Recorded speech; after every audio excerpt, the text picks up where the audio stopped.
हे viewers, कैसे सब लोग। आई होप कि आप इंजॉय होंगे। तो मार्वल की तरफ से मून नाइट का सबसे पहला एपिसोड आ गया, तो उसका ब्रेकडाउन करेंगे, वो तो छानबीन करेंगे और क्या है उसके अंदर सब कुछ देख लेंगे। और उसके साथ साथ हम हिडन ऐसे पॉइंट के बारे में भी बात करेंगे जो इसमें मोस्ट इम्पोर्टेंट हो सकते हैं। और मैं एक चीज मैं बताना चाहता हूँ कि इस एपिसोड में जो स्कर्ब कहा गया है तो उसके बारे में थोड़ा बहुत इंटरेस्टिंग बात है, तो मैं वो आगे जाके मैं बताऊंगा। फिलहाल सबसे पहले बात कर लेते हैं विलन की। देखो, मार्वल की बहुत सारी ऐसी सीरीज आने के बाद हम ये कह सकते हैं कि उनमें विलन सबसे पहले नहीं बताया जाता, और इस एपिसोड में सबसे पहले ही हमें यही बता दिया है कि विलन कौन होने वाला है। देखो, विलन के बारे में बहुत कुछ जानकारी हम आगे जाके बात करेंगे, लेकिन सबसे पहले हम एपिसोड के पहले ही सीन के बारे में बात करेंगे। सबसे पहले यही बताया जाता है कि हमारे हीरो मतलब मून नाइट के पैरों में बेड़ियां बंधी हुई है और किसी तरह का रेत के चारों तरफ से सो रहा है। और ऐसा क्यों हो रहा है? क्योंकि जो ये कैरेक्टर दिखाया गया है, स्टीव नाम का ये कैरेक्टर। और एक बात बहुत बार आपने सुनी होगी कि इस सीरीज में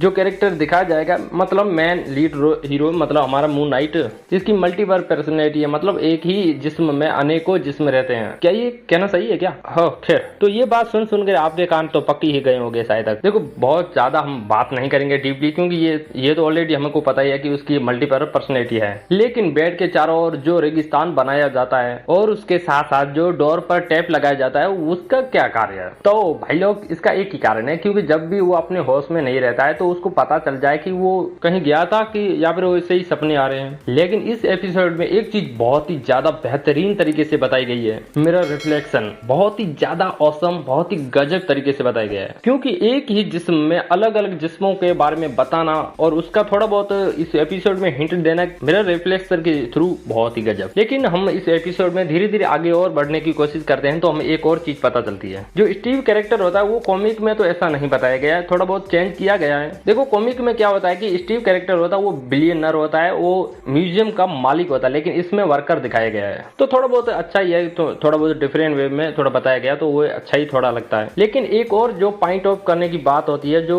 स्टीव की जो बॉस होती है, जो ताना मारती रहती है बार बार, जब ये दोनों एक तरह के कबाड़ खाने में होते हैं, तब एक पांडा, ये कहना सही रहेगा कि पांडा, खैर तभी स्टीव कहता है कि ये पांडा नहीं है, ये गॉड है इजिप्शियन की, जिसका नाम टूरिस्ट गॉड है। और यहीं पर हम इजिप्शियन माइथोलॉजी में चले तो थोड़ा बहुत हमको ये पता चलता है कि ये टूरिस्ट गॉड होती है ना, जब कोई बच्चा जन्मता है तो उसको प्रोटेक्ट करने के लिए इसकी पूजा की जाती है। और इस गॉड को क्या कनेक्शन है ये तो मुझे नहीं पता, आगे जाकर मैं भी शायद पता चले। और वहीं पर थोड़े से सीन के आगे एक और चीज हमें पता चलती है कि स्टीव ग्रांड है ना, वो कहता है अपनी बॉस से कि जो अपने जो पोस्टर बनाया हुआ, मतलब वही Egyptian god great god Ennead group, उसके बारे में थोड़ा बहुत बताता है कि ये इसमें 9 गॉड्स होते हैं लेकिन 2 मिसिंग गॉड है। लेकिन यहीं पर मेरे दिमाग में एक और हलचल मचती है कि क्या इसमें 2 गॉड मिसिंग है, तो ये तो नहीं एक विलन और एक मून नाइट?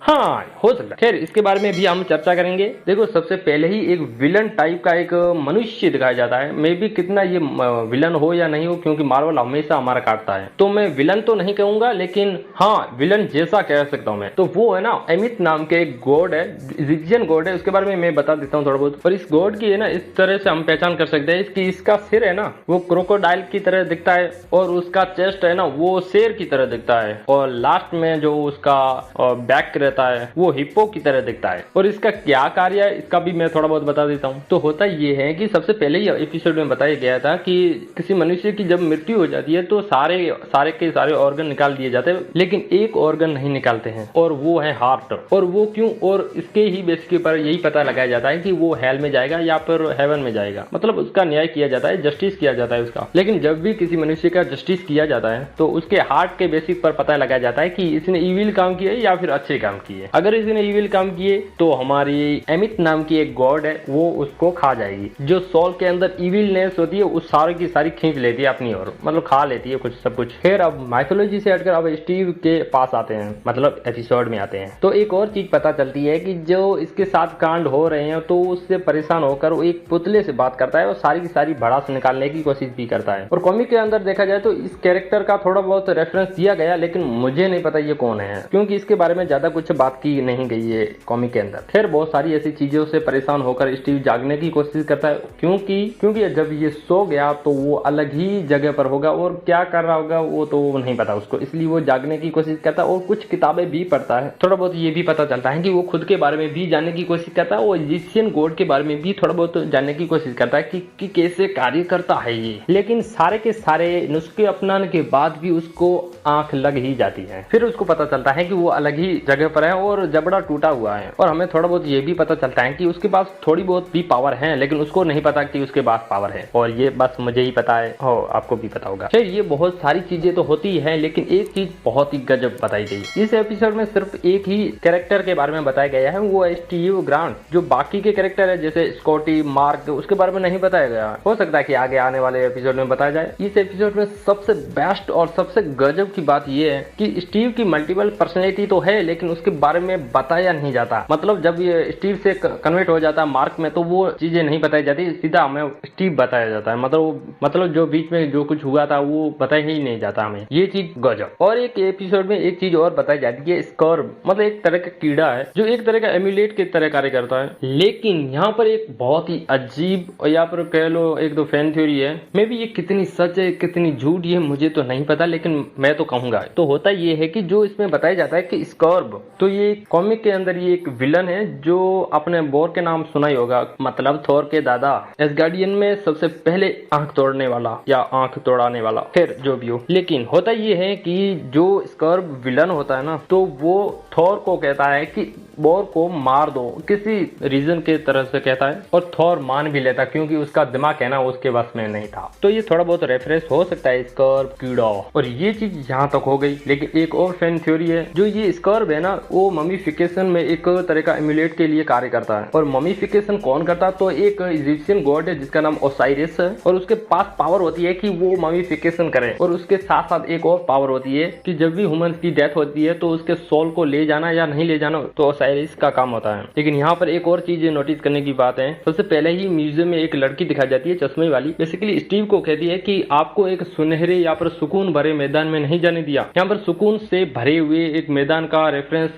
में भी हेवन से किया जाता है शायद कंपेयर। तो फिर वहां पर स्टीव कहता है कि मैं तो मरा ही नहीं, तो मैं जाकर क्या करूंगा भाई। तो यहाँ पर थोड़ा बहुत गौर करें कि स्टीव है ना वो एक बार मर चुका था, लेकिन ओसाइरिस ने इसको जिंदा कर दिया। इसलिए आर्थर जब स्टीव के हाथों को लेकर चेक करता है कि ये इविलनेस है या फिर इविल है, मतलब इसके अंदर बुराइयां है या फिर नहीं है, यही चेक करता है। तो आर्थर को एक ही चीज पता चलती है कि अनबैलेंस, मतलब वो तुल्ला है ना वो खराब हो जाता है, मतलब ऊपर नीचे होने लगता है। और ये क्यों हो सकता है? क्योंकि उसकी एक बार तो मृत्यु हो गई है, तो जो इसका जो होने वाला था वो तो हो गया, तो अब कैसे बता सकते हैं कि अब क्या होने वाला। तो ये थोड़ा बहुत मुझे लगता है कि ऐसा हो सकता है। लेकिन अब बाहर की हवा को खाना छोड़ते हैं, अब देखते हैं एपिसोड में जब ये सारे कांड होने के बाद भी स्टीव अपने आंखों को खोलता है तो उसको लगता है कि ये सारा का सारा कांड, मतलब होने जो हुआ है पीछे जो कांड, वो सारा का सारा सपना है। बेचारा कंफ्यूज है कि उसके साथ क्या क्या हुआ है। पता नहीं क्यों इसको भी नहीं पता है कि इसने डेट के लिए एक लड़की को पूछा है, इसको कुछ नहीं पता है। और इसी के चलते चलते ये 2 दिन भी लेट हो जाता है, क्योंकि ये कहीं और था